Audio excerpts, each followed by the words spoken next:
Olá, meu amigo e minha amiga. Muita coisa importante acontecendo no Brasil, filas continuam a andar, prazos estão se esgotando e como é bacana a gente poder ter esse espaço aqui para poder compartilhar reflexões e análises das coisas que acontecem no nosso país e que afetam a nossa realidade concreta, né? Hoje já somos 915 mil pessoas inscritas e conectadas através do nosso portal. Quero agradecer a cada um de vocês que ajudam que o nosso portal seja cada vez mais conhecido. E eu me sinto especialmente gratificado porque cada vez que eu abro aqui o nosso portal e vejo que o número de inscrições está subindo, é como se essas pessoas, como vocês aqui, me recebessem todos os dias para bater um papo. Senta aí, José, vamos bater um papo, vamos analisar o que está acontecendo aí, olha, pega um cafezinho aqui, olha, você quer alguma coisa? É assim que eu me sinto todas as vezes que eu vejo uma pessoa nova chegando ou quando você abre aqui o nosso portal para ver aqui as coisas que estão acontecendo no nosso cotidiano, né? Então, mais uma vez, muito obrigado e vamos seguir em frente. E se você está chegando agora, se inscreva também, conheça os nossos outros vídeos. Se você gostar, compartilhe, recomende, não se esqueça. Dê o seu joinha, mande seu comentário e, se puder, se inscreva também aqui no nosso clube de membros. Você aqui é muito bem-vindo e muito bem-vinda. Bom, gente, prazos estão rolando, né? Já comentei com vocês nesses últimos dias sobre duas situações. O ministro Alexandre de Moraes deu 15 dias para o Procurador-Geral da República opinar sobre o indiciamento de Bolsonaro num dos casos aí que ele já está envolvido, né? No adulteração de cartão de vacina, formação de quadrilha, adulteração de dados no sistema do SUS. Não é pouca coisa, não. E uma condenação, ela vai puxar a fila, né? Porque outras virão na sequência e ele já não será mais réu primário, não será um condenado de primeira viagem. Essa é uma posição que a Procuradoria-Geral da República tem de prazo que se esgota nessa semana para decidir se transforma o Bolsonaro e a Orcrim em réus ou não. Vamos aguardar, isso vai dizer muitas coisas aqui para a gente.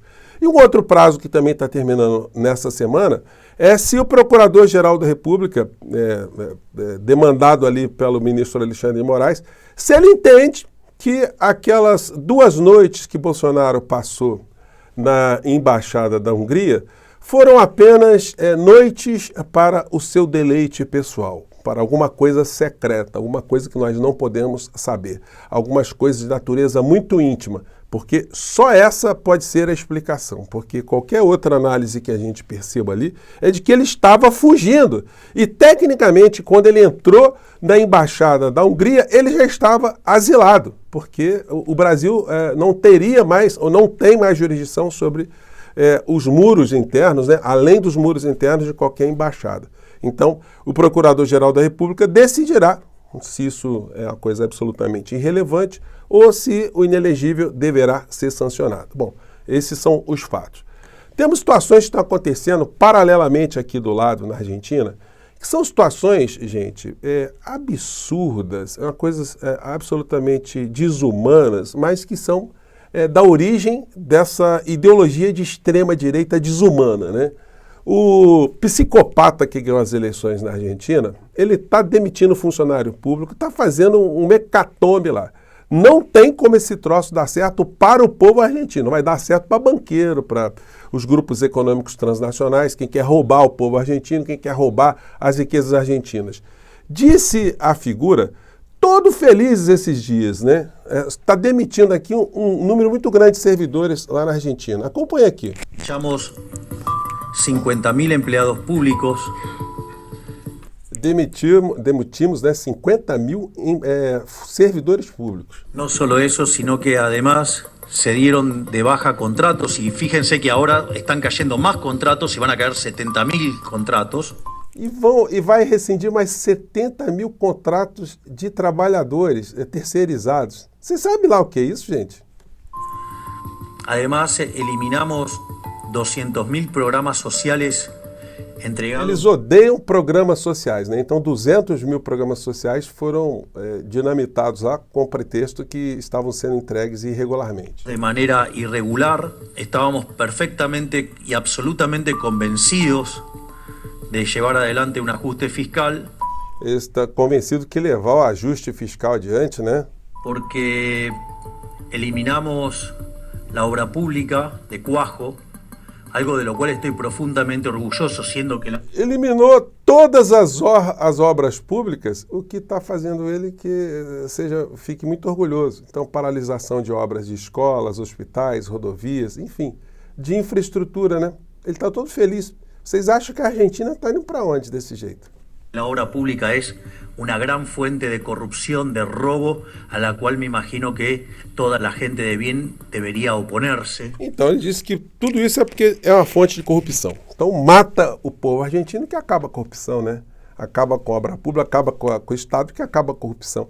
É o velho discurso de salafrário, de psicopata, de bandido a serviço de grupos econômicos, né?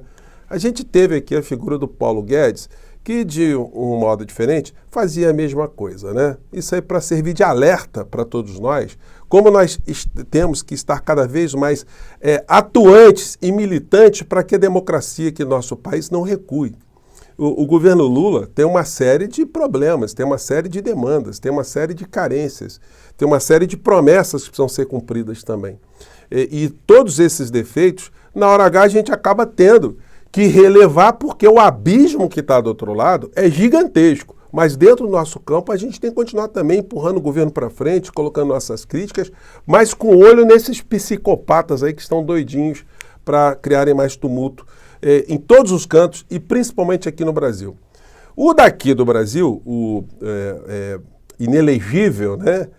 O covardão, ele continua postando vídeos na internet achando que isso vai fazer com que o Poder Judiciário pegue leve com ele, né? Ledo engano, ontem ele fez aquela bravata, né? Vazou que ele disse que ia dar tiro, e que ele jamais seria preso, mas o que ele diz não se escreve, é só aquilo que se chama apito de cachorro, para estimular as pessoas mais insanas da sua seita a terem um comportamento cada vez mais agressivo, né? Mas na hora que a onça for beber água, ele vai ordeiramente para a cadeia, disso eu não tenho a menor dúvida. É só a gente acompanhar os acontecimentos dessa semana que vão sinalizar já algumas coisas muito importantes para a gente, né?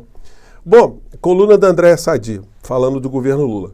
Governo foca em estancar polêmicas de Lula e quer entregas boas para todo mundo para reverter reprovação. Olha só fazer entregas de bons programas, se esses programas também não chegam e não são debatidos e não alcançam a massa da sociedade brasileira, sobre a sua importância, eles acabam tendo efeito nulo, né? Porque é um grande problema, como diria o Chacrin, quem não se comunica se estrumbica. E mais do que isso, eu tenho cobrado muito aqui no nosso portal que a comunicação do governo Lula seja uma comunicação politizadora, não é fazer publicidade, botar propaganda no Jornal Nacional, botar na novela Renascer, no Big Brother. Não é essa a questão, isso não politiza absolutamente ninguém. Você está dizendo que você está cumprindo a sua obrigação de governante. A questão é muito mais além, porque os tempos hoje estão além daqueles tempos de trás. Hoje nós estamos enfrentando uma verdadeira batalha, uma guerra cultural, de gente que está querendo reescrever a história, reescrever comportamentos, reescrever a função do Estado, reescrever a função da República, misturando inclusive religião no meio dessa história toda. Isso a gente não pode ficar assistindo, batendo palma e esperar daqui a alguns anos essa gente ganhar as eleições, né? E a gente ficar tentando analisar por que foi que a gente cometeu alguns erros, né? Fazer autocrítica depois dos escombros, como na Argentina os peronistas, os progressistas estão fazendo agora, com o psicopata que chegou até o poder. Então, o que acontece lá tem que servir como alerta permanente a todos nós aqui, e principalmente as pessoas que estão próximas do presidente Lula. Porque se ele tem algum tipo de resistência de fazer lives, de passar por todos os canais, em todas as rádios, escutar, falar, politizar sobre os temas principais, essas pessoas que estão próximas de Lula têm a obrigação de arrastar o presidente para esse tipo de batalha. Porque senão ele está gastando energia à toa. E nós todos aqui estamos fazendo papel de coniventes se a gente não levanta essas questões, né? O Fachin mantém multa de 30 mil a Nicolas Ferreira por fake news contra Lula nas eleições de 2022. Essa gente está pouco se lixando para a condenação de 30 mil reais. O enfrentamento tem que ser muito mais intenso, o combate tem que ser muito mais amplo e o governo e as forças políticas têm que estar no meio dessa história também. Porque eles vão nessas beiradas aqui, ó, eles estão tentando fazer espuma com questões de natureza pessoal, que eu sempre comentei aqui com vocês, que é a forma que eles usam para desmoralizar, descredibilizar o seu adversário político, né? escândalo envolvendo o filho do Lula. Então, enfim, tem uma história aí que o filho do Lula teria ameaçado ou agredido a sua ex-esposa, e ele está processando a mulher porque diz que essa é uma acusação infundada. Bom, vamos ter que aguardar o que a justiça vai dizer no meio dessa história. Não adianta especular agora. O que tem a ver um comportamento de um filho do presidente da República com a sua governança atual, né? Mas essa gente não tem escrúpulos. Essa é uma frente daquilo que a gente chama de batalha, guerra cultural. A outra está na mídia oficial, começa aqui. Por apoio político, o governo Lula libera a verba da saúde para cidades incapazes de fazer cirurgias. Então, o pente fino sobre o governo Lula, feito pela grande mídia, também é implacável. Ele vai ter que lidar com essa situação concreta, um parlamento que é majoritariamente conservador, de direita, de extrema-direita, e com os grandes veículos de comunicação que formam uma grande base de opinião pública aqui no nosso país e que estão todos a serviços do grande capital, como na Argentina. Eu acabei de citar para vocês, o Milei está fazendo essas coisas na Argentina. Não pensem que ele está tendo a oposição dos grandes veículos de comunicação na Argentina, não. Estão todos com ele. E ele tem também redes de extremistas com ele que acompanham tudo nas redes sociais e estão batendo palmas para demissão de servidores públicos, para famílias que vão ficar sem um pai empregado, sem uma mãe empregada. Estão achando isso ótimo, a paralisação do Estado argentino. Enfim, quando eles acordarem, aí já estão todos dilapidados, né? Aí já será tarde demais, aí, enfim. A extrema-direita terá feito aí o seu desastre total, né? Bom, aqui no Brasil, outras situações rolando paralelamente, né? O jornalão O Globo aqui, não precisa nem dizer, né?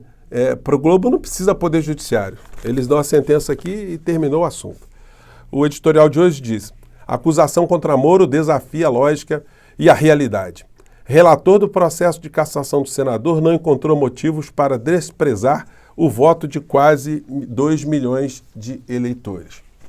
E uma outra situação, né, que é essa de fazer governos ficarem reféns e de doutrinar a sociedade, né, por uma normalidade na interpretação de alguns casos, a gente vê essa manchete aqui no caderno econômico do Globo, né? Meta na mesa. Tebet diz que superávit de 0,5% do PIB em 2025, previsto no arcabouço, está em discussão. Gente, vejam só, a meta é 0,5% do PIB. Vocês veem alguma provocação dos grandes veículos de comunicação dizendo assim: a meta para acabar com a fome no Brasil é até dezembro de 2025. A meta para acabar com o desemprego é até dezembro de 2025. A meta para acabar com a falta de saneamento básico é até 2025. A meta para reformar uma série de estruturas aqui no nosso país, para benefício do povo, é até 2025. Não tem nada disso. A cobrança é só aquela cobrança que agrada pessoas como o Milei, que está matando o povo argentino, está assaltando o povo argentino, está deixando o povo argentino com fome, sem remédio, sem infraestrutura, sem absolutamente nada, para fechar o balanço no final do exercício em azul. Ele está fazendo isso na Argentina. Então, gente, é uma luta que não é uma coisa pessoal, é uma luta de classes mesmo, né? De interesses de classes. E as classes que nós pertencemos enquanto cidadãos, que a gente poderia chamar o clube, né? O nosso clube, não se mistura com aquele clube que está lá no topo da pirâmide. Aquele clube que está lá não deixa nenhum de nós passar na porta, né? E a gente tem que ter isso muito claro, porque se a gente não tiver noção que existem interesses que são jogados em sociedades como as nossas, né, e que são puxados cada vez mais para os interesses de quem está no topo da pirâmide, a gente fica aqui se digladiando e não ajuda a mudar absolutamente nada, né? É por isso que eu estou aqui. Gente, muito obrigado mais uma vez. Mais tarde eu estou aqui e vamos ver se a gente tem novidades aí nos próximos dias ou horas sobre essas filas aí, né? Pode ser que o Paulo Gonet dê uma decisão ainda hoje. Um grande abraço, até lá. Tchau!